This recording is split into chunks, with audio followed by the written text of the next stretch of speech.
حضرت سیدنا صدیق اکبر افضل الخلق بعد الرسل، ابو بکر فی الجنہ و عمر فی الجنہ و عثمان فی الجنہ و علی فی الجنہ و طلحہ فی الجنہ و الزبیر فی الجنہ و عبد الرحمن بن عوف فی الجنہ و سعد بن ابی وقاص فی الجنہ و سعید بن زید فی الجنہ و ابو عبیدہ بن الجراح فی الجنہ۔ ارفع من امتی بامتی ابو بکر، فرمایا میری امت میں سب سے میری امت کے لیے جو رحیم کریم ہے، میری امت کے لیے نرم دل ہے، وہ ابو بکر ہے۔ واشدہم فی الاسلام عمر، جڑا سب تو ڈاڈا ہے اسلام وچ عمر۔ یہ تو گلاں کوئی لاکھ واری صدیق اکبر نو کو بھونکے او دے بھونکن نال، سورج نو کو بھونکن نال کوئی سورج دی شان کم ہو جاندی۔ سورج جے چڑھیا ہوئے تے تھلوں کوئی کتا بھوں بھوں کرے تے سورج دی روشنی کو فرق آ جانا ہے۔ 14ویں چاند جے چڑھیا ہوئے تے تھلوں کتا ٹاؤں ٹاؤں کرے تے او دی روشنی تو انجی ہونی، او تے ٹاؤں ٹاؤں کرنا، او دے اوتے تے آپے تے لعنت پینی، روشنی او دی وچ چل رہا تے نال ٹاؤں ٹاؤں کرنا۔ اس واسطے لا یجتمع حب ہؤلاء الاربعۃ فی قلب منافق ابی بکر و عمر و عثمان و علی۔ حضور نے فرمایا نا چار شیراں دی تے میرے غلاماں دی محبت کسے منافق دے دل وچ نہیں آ سکتی، او ابو بکر و عمر و عثمان علی۔ سیدنا صدیق اکبر فرمایا کرتے سن، فرمایا جنہاں راہاں تے چل کے اسی عزتاں پائیاں، واہ واہ واہ، او کیڑیاں عزتاں؟ کیوں جی وہ کیڑیاں عزتاں جنہاں صدیق اکبر جنہاں راہاں تے چل کے پائی؟ کیوں جی میں ذرا تھوڑی جی پڑھ دیواں تاکہ اے بخاری شریف 8 جگہ تے حدیث موجود ہے۔ امام بخاری مختلف عنوانہ دے تحت اس نو لے آئے، پڑھ دیں میں جی۔ قال حدثنا عبداللہ بن یوسف قال اخبرنا مالک عن ابی حازم بن دیران عن سہل بن سعد الساعدی ان رسول اللہ صلی اللہ تعالی علیہ وسلم ذهب الى بنی عمرو بن عوف ليصلح بینہم فحانت الصلاة فجاء المؤذن الى ابی بکر فقال تصلی للناس فاقیم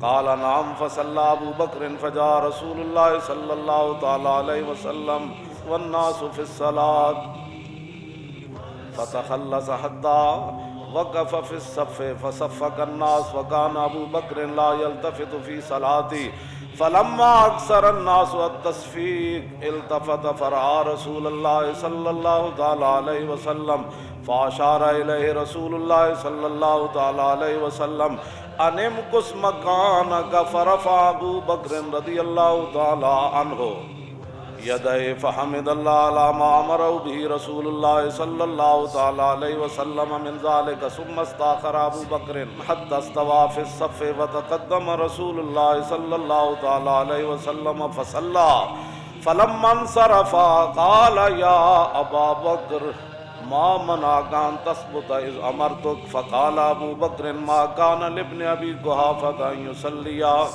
بین یدی رسول اللہ صلی اللہ تعالی علیہ وسلم۔ قال اخبرنا قال حدثنا عبداللہ بن یوسف قال اخبرنا مالک عن ابی حازم بن دینار عن سہل بن سعد الساعدی۔ اے سند حدیث دی امام بخاری کہندے ہیں میں نو بیان کیتی ہے حدیث میرے استاد عبداللہ بن یوسف نے تے انہاں نو بیان کیتی مالک نے تے انہاں نو بیان کیتی ابو حازم بن دینار نے تے انہاں نو بیان کیتی صحابی رسول حضرت سہل بن سعد ساعدی نے۔ کی بیان کیتی سنو ذرا، یہ وہ راستے ہیں جن میں صدیق اکبر فرمایا جنہاں راستے تے چل کے اساں عزتاں پائیاں، قیامت تک امت انہاں راستے تے چل کے عزت پا سکتی، دائیں بائیں ہوئے گی تے ذلیل ہی ہوئے گی۔ اے وہ راستے، شوق تیرا اگر نہ ہو میری نماز کا امام، میرا قیام بھی حجاب میرا سجود بھی حجاب، اور شوق تیرا اگر نہ ہو میری نماز کا امام۔ اے گل کی ہویا جی؟ حضرت سہل بن سعد کہتے ہیں کہ نبی علیہ الصلوۃ والسلام قبیلہ بنی عمرو بن عوف کے درمیان صلح کرانے کے لیے تشریف لے گئے، صلح کرانے کے لیے۔ یہاں صلح کے بجائے لوگ اور فتنے ڈالتے ہیں، دو بندوں کے درمیان جھگڑا ہو جائے تو لوگ کہتے ہیں انہوں نے پھنساؤ، اور تاکہ حضور دو قبیلوں کے درمیان چل کر گئے تم آیا نہ ڈرتے ہو کیوں بد نصیبہ، حضور تو گزرے سن نا جدوں مسجد قباء تو پھر 3 دن بعد وادی قباء تو حضور مدینہ منورہ آئے، تو پھر مدینہ منورہ دے جڑے صحابہ سن پھر کس انداز نہ حضور نو لین آئے سن۔ میں یہ باتیں کرتا ہوں، میں نے کہا اوے حضور کی قیامت تک عزت اب پیرا ایسے ہی ہو سکتا ہے، صحابہ تلواراں سجائیاں ہوئیاں، نیزے تے بھالے ہاتھے پکڑے ہوئے، دائیں بائیں حضور اٹھنی ہوتے سوار تے دائیں بائیں صحابہ ہیں جناب، میں حضور آ رہے ہیں، میں انہوں کوئی کٹ کے دے وے حدیث کے صحابہ تسبیحاں لے کے حضور نو لین گئے، قبیلہ اقبال اگے آ گیا، حضور کو گستاخی ہو گئی، تسی تو چھڑ کے جا رہے ہیں۔ فرمایا نہیں، یہ مامورتن ہے، یہ میری اونٹنی مامورتن ہے، اس کو حکم دیا گیا ہے جانے کا، یہ جہاں اپنی مرضی سے بیٹھے گی وہاں ہی میں نے رہنا ہے، یہ اللہ کی طرف سے اس کو حکم دیا۔ حضور نے وہ دیا مہاراں اتنے سٹ دے دیا، ہر صحابی دروازے کھول کے کھڑے سن، اور صحابہ دیاں بچیاں پڑھ رہی سن، طلع البدر علینا من ثنیۃ الوداع وجب الشکر علینا ما دعا للہ داعی، اے وداع دی گھاٹیاں میں جو چاند نکل آئے، طلع البدر علینا، پھر مولویاں کی حضور کی شانہ گانے، ہاں جی، طلع البدر علینا من ثنیۃ الوداع تے وجب الشکر علینا، فرماؤ ساڑیاں تے نسلاں تے بھی شکر واجب ہے، اور جب تک دعا کرنے والے دعا کرتے رہیں گے، یہ دعا ضرور کریں گے، یا اللہ تیرا شکر ہے، تیرا حبیب مدینہ منورہ تشریف لائے۔ اے بچیاں پڑھ رہی ہیں سن مسلمانہ دیاں، آج دیاں مسلمانہ دیاں بچیاں کہہ دیں اسی گانے گانے، میں آکھا جے بہو ہی شوق ہے نا تے گھر میں بہ کے قرآن پڑھو تے قرآن تو بعد پھر حضور دیا نعت پڑھیا کرو، طلع البدر علینا، کیوں جی تساں کیڑے پاسے کڑیو چل پئی ہو، او کڑیاں قیامت نو پھر کی کہن گیاں تانوں، تساں کیڑے پاسے چلی ہو، اساں تا حضور آئے تو پھر دسو، ہاں جی وہ تے فرشتے نے بھی کان لا لے ہونے، اے نابالغ بچیاں آج کی پڑھ رہی ہیں، اور مدینے دی نابالغ بچیاں نو سمجھ آیا، اور مولویوں تو انو دین پڑھ کے سمجھ نہیں آیا کہ حضور کی آمد پر کیا کہا جاتا ہے، طلع البدر علینا، یہ پڑھا جاتا ہے۔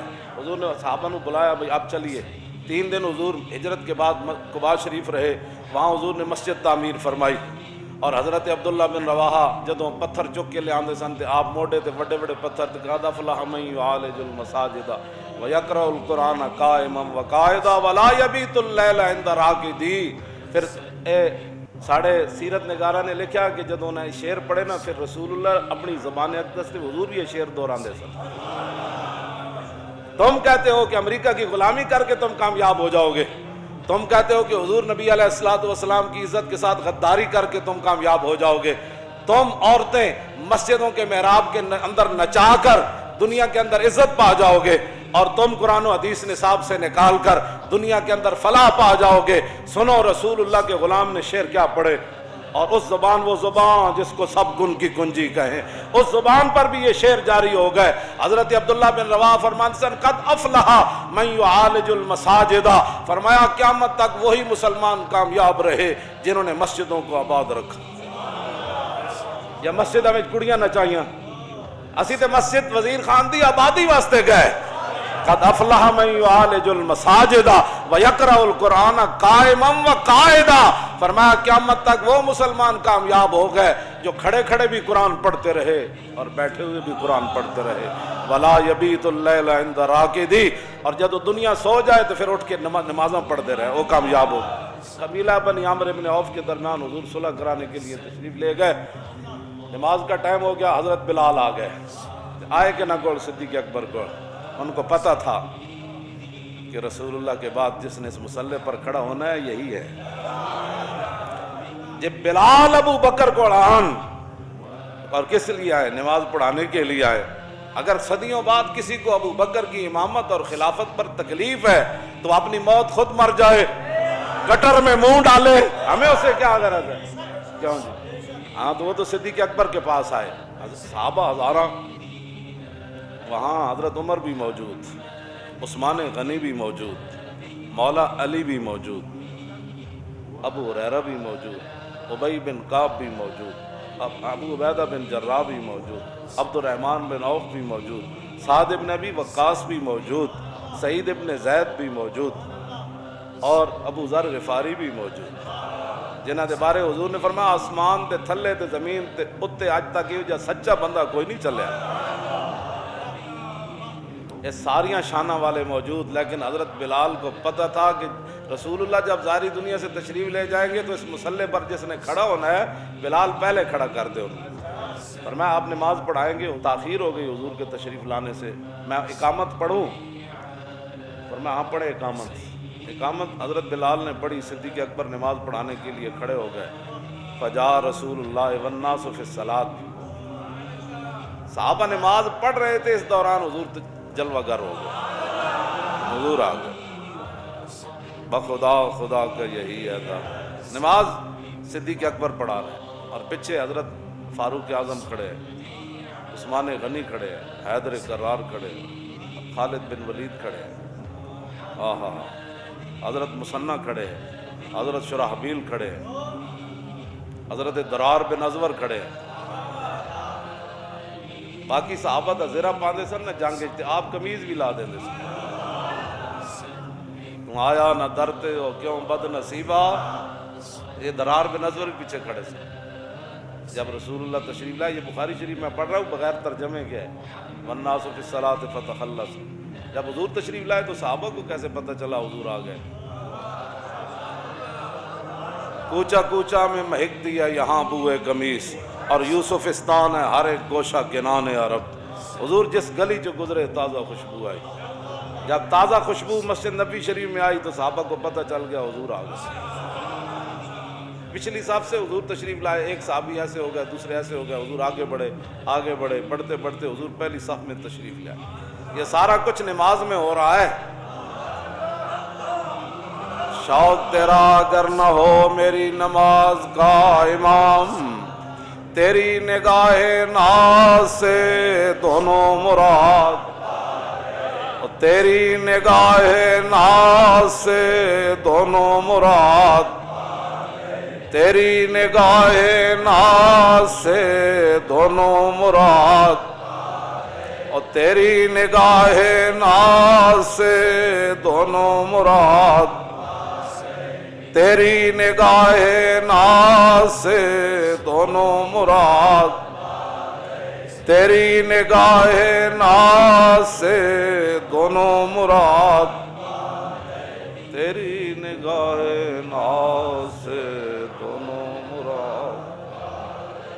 جب پہلی صف میں تشریف لائے تو فصفق الناس، صحابہ اکرام رضوان اللہ تعالیٰ علیہم اجمعین نے تصفیق شروع کر دی. جس میں بندے نو تصفیق دا معنی بھی نہ ہوئے، مولویاں نال الجھے، تصفیق شروع کر دی. صفق کا یصفق کو تصفیق فہو مصفق. تصفیق یہ ہے، یہ یا یہ ہے، یہ اس کو کہتے ہیں اسلام کے اندر تصفیق.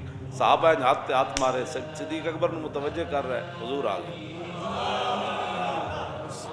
یہ سب کچھ نماز میں ہو رہا ہے اور حضور کے سامنے ہو رہا ہے. اور بخاری دی حدیث ہے اصح الکتب بعد کتاب اللہ، یعنی اصح الکتب بعد کتاب اللہ. یہ ہاں قرآن مجید کے بعد سب سے صحیح ترین جس کو کتاب کہا جاتا ہے وہ بخاری ہے. یہ 8 جگہ بخاری میں یہ حدیث موجود ہے. 8 جگہ امام بخاری نے لیا ہے، مختلف عنوانہ دیتا ہے. اے نال اور صفحے بھی لکھے ہوئے، فلاڑے صفحے ہوتے حدیث. کیوں جی؟ حضور جب پہلی وہ تصفیق بلند ہوئی نا مسجد میں، ایسے آواز بلند ہوئی. یہ سارا کچھ نماز میں ہو رہا ہے اور افضل الخلق آگے کھڑے ہیں اور امام الانبیاء صلح کروا کے تشریف لے آئے. وکان ابو بکر لا یلتفت. صدیق اکبر کی توجہ نہ ہوئی. فلما اکثر الناس التصفیق التفت. جب وہ آواز زیادہ بلند ہوئی تو صدیق اکبر نے ان آنکھوں کے کونوں سے پیچھے دیکھے پیچھے کیا ہو رہا ہے. اسی طرح جب التفتا، جب صدیق اکبر نے پیچھے توجہ کی تو فرآ رسول اللہ. نماز کے اندر پیچھے توجہ تو کوئی مطلب ہی کوئی نہیں پڑتا. پیچھے ہی توجہ کی تو حضور کو دیکھا. اللہ فاشارہ الیہ رسول اللہ. صدیق اکبر انہی پاؤں پر پیچھے ہٹنے لگے. یہ سارا کچھ نماز میں ہو رہا ہے. شوق تیرا اگر نہ ہو میری نماز کا امام، یہ سارا کچھ نماز میں ہو رہا ہے. اور جب پیچھے ہٹنے لگے تو فاشار الیہ رسول اللہ، نبی علیہ السلام نے انہیں اشارہ فرمایا انم کس مکانہ کا، فرمایا ابو بکر کھڑے رہیں اپنے مصلی پر نماز پڑھائے۔ اگلا منظر کہ فرفع ابو بکر یدیہ، سیدنا صدیق اکبر نے اپنے دونوں ہاتھ اٹھا دیے، فحمد اللہ علی ما امرہ بہ رسول اللہ من ذلک، ہاتھ اٹھا کر کہنے لگے یا اللہ تیرا شکر ہے، تیرے حبیب نے اتنا تو فرمایا میرے مصلی پر کھڑے۔ یا اللہ تیرا شکر ہے، تیرے حبیب نے اتنا تو فرمایا۔ رسول اللہ فرمایا ابو بکر میرے مصلی پر کھڑے رہیں، اگر کسی کو 1400 سال کے بعد ناراضگی ہے تو وہ حضور سے بات کرے، اگر کسی کو صدیق اکبر کے مصلی پر کھڑا ہونے پر ناراضگی ہے تو وہ صدیق اکبر سے بات مت کرے، وہ رسول اللہ سے کرے۔ ہم تو یہ کہتے ہیں کہ ان اللہ نظر فی قلوب العباد فلم یجد قلبا انقا من قلوب اصحابی، حضور نے فرمایا اللہ نے ازل کے اندر ہر بندے کے دل کی طرف دیکھا اور میرے صحابہ کے دلوں سے بڑھ کر اس نے کوئی پاکیزہ دل نہیں پایا، اس لیے ان کو میری غلامی کے لیے چنا۔ بات ختم ہے۔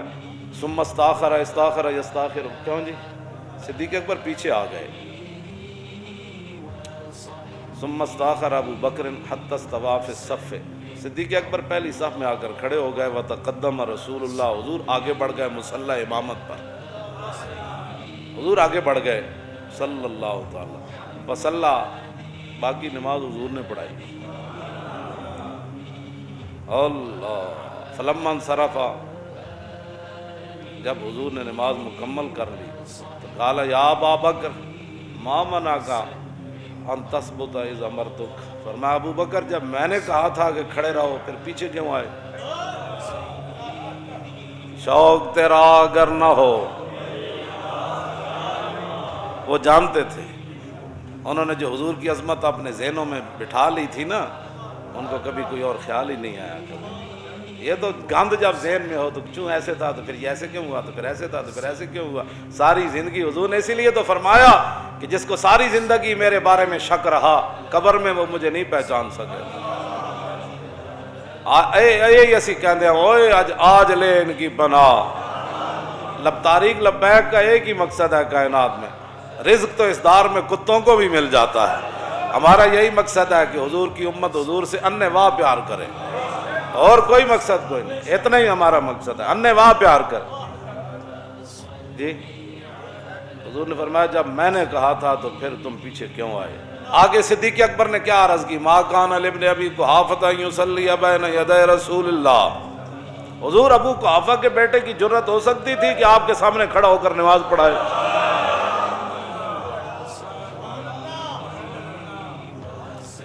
بس اتنی بات ہے، رہے گا یوں ہی ان کا